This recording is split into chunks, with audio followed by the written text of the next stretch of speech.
बिस्मिल्लाहिर्रहमानिर्रहीम। मेरे मोअज़्ज़िज़ मेहमान सबको लेडीज़ एंड जेंटलमैन अस्सलाम वालेकुम।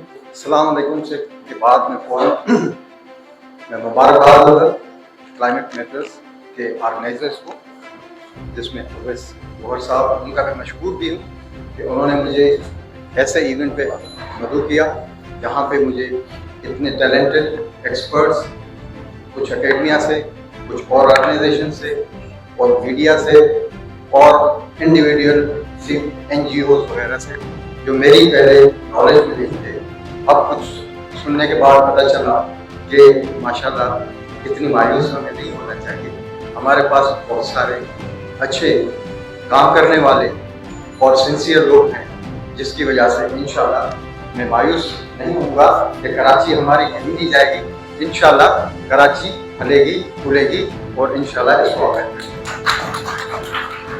हमने कोशिश की गवर्नमेंट ऑफ सिंध, क्योंकि उसके इम्प्लीमेंटेशन के लिए फर्स्ट एक्ट जो एक्शन लिया था गवर्नमेंट ऑफ सिंध ने, नेशनल क्लाइमेट चेंज पॉलिसी की प्रोविंशियल इम्प्लीमेंटेशन कमेटी बनाई, जिसका chairman PND was the head. उस वक्त ACS होते थे, एडिशनल चीफ सेक्रेटरी, वो उनका हेड किया गया और उसके बाद उसके तकरीबन 13 के करीब रेलेवेंट ऑर्गेनाइजेशंस उसके मेंबर्स रखे गए, जिसमें एनवायरनमेंट था, क्लाइमेट चेंज था, फॉरेस्ट था, वाइल्ड लाइफ था, लोकल गवर्नमेंट था, इरिगेशन था, एग्रीकल्चर था, फिशरीज था, इवन इरिगेशन, पब्लिक हेल्थ, इस तरह तकरीबन 13 organisation including forest fire.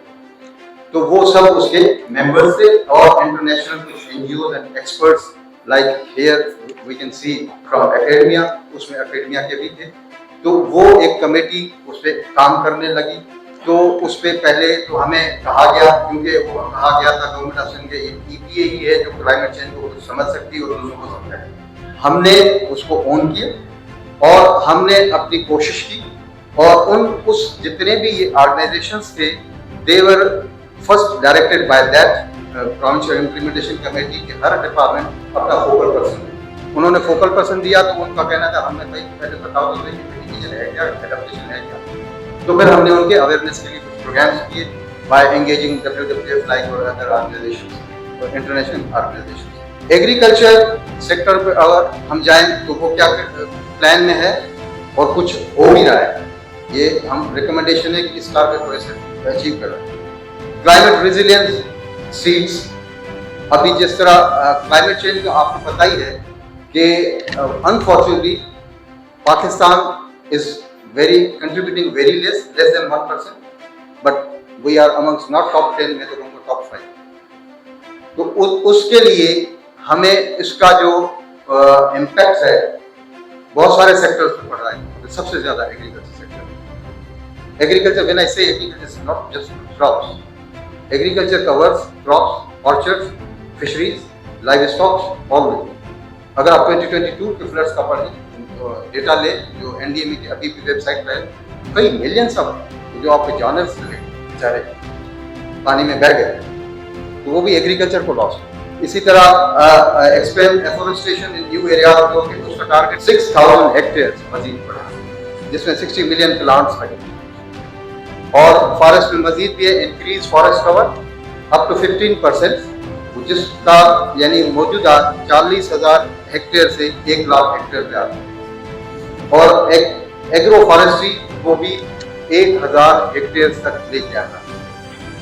Carbon sequestration through agro forestry 0.2 to 0.3 million tonne annually लाना है, 0.2 से 0.3 तक। और इरिगेशन में हम ऑलरेडी कर भी चुके हैं रेन वाटर हार्वेस्टिंग से। आपको शायद पता हो स्मॉल डैम्स प्रोजेक्ट, वो 3-4 सालों से भी ज्यादा टाइम हो चुका है। हर जैसे एरिया में आपको 2 टाइम मिलेंगे। इसी तरह 50 से करीब डॉक्टर साहब शायद विजिट भी कर चुके हो।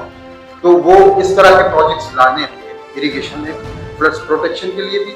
इसी तरह कोई स्मॉल डैम्स, हम बड़े डैम पे लड़ते रहेंगे, हम लड़ते रहेंगे, कुछ नहीं होगा। उससे बेहतर है हम स्मॉल डैम्स बनाते रहें हर एरिया में जहाँ जहाँ पे फिजिबल है पॉसिबल।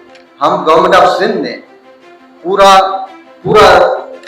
रीडिजाइन किया है हमारा अपना क्लाइमेट चेंज का डायरेक्टरेट। डान में आप पढ़ेंगे, उसमें सेक्रेटरी के अंडर सेक्रेटरी फॉर जो environment, climate change and coastal development authority के अंडर एक डायरेक्टरेट ऑफ क्लाइमेट चेंज थी। अब उसको पूरा रिस्ट्रक्चर किया गया। Climate change and director general carbon financing वो अलग होगा, दोनों डीजीज। अब इस पे क्योंकि वो आपकी बात वजह है कि बार बार चेंज हो जाते हैं, तो इनके ऊपर एक एग्जीक्यूटिव डायरेक्टर रखा गया, वो भले आए जाए उसकी मर्जी। तो हम अब उसकी तरफ जा रहे हैं और इंशाल्लाह जो कहा है उस पर अमल करें। और ये आप लोगों का भी ताउन चाहिए। क्लाइमेट चेंज अकेला कोई नहीं कर सकता जब तक हर एक इंडिविजुअल की उसमें रोल है। हम सब इन इतने इश्यूज को कैसे एड्रेस करें? I think the only way which is in my opinion is to change the lifestyle, come back to the nature based solution. Thank you very much. Climate matters, बेहतर कल के लिए आज कुछ करना होगा।